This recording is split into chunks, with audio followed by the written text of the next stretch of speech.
I used to consider myself a bootmaker, and that's morphed into everything involved in skating, coaching or design or development. So I guess I wear a lot of different hats.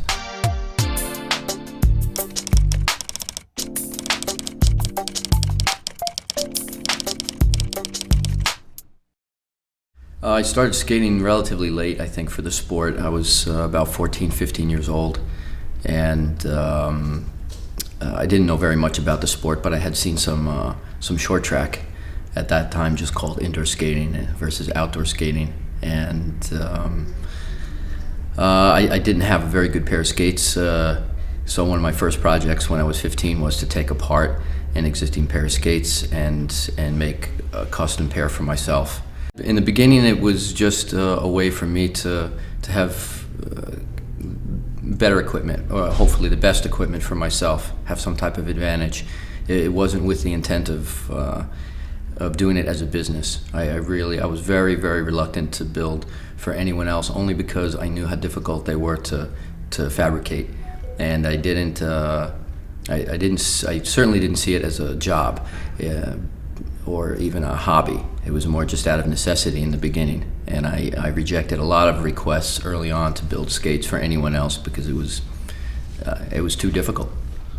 I kept count for a while when it was, after building 100 boots or building 1,000 boots, and then winning 100 medals at World Championships, or winning the first 1,000 medals at World Cups, and now it's getting close to 100 Olympic medals.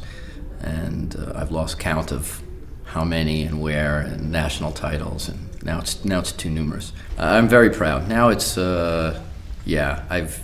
was very difficult in the beginning, even for me to put my name on the skates. I went over many different things because I was too uncomfortable with putting myself out there front and center.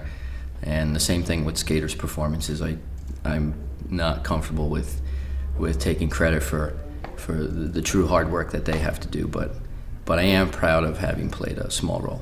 I first got connected with Kate Motis it's some years ago where I met Diedrich, and we talked about many general things about skating.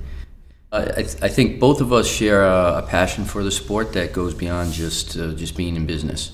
We could probably have a business involved in many other things, make more money with less headaches, but the common thread is just having a passion for the sport, and a creative slant, I think, in both our personalities that want to bring to the athletes, to the public, things that don't currently exist. Coaching seemed like a natural extension beyond my own athletic skating career. And I went pretty far. I didn't quite achieve all the goals I wanted to, and maybe in a lot of ways that's what fuels people to stay involved in the sport.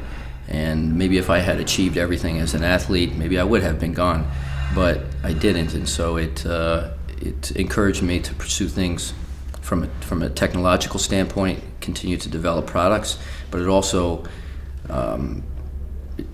encouraged me to pursue coaching and try to provide to athletes pieces that I thought were not existent at my time in the sport. The sport of speed skating, I thought I would have been finished with many years ago. I thought it would just come and go like many other fads, many other interests that I had, but it hasn't. Part of having some passion for it is in wanting to put something back into it, not just take.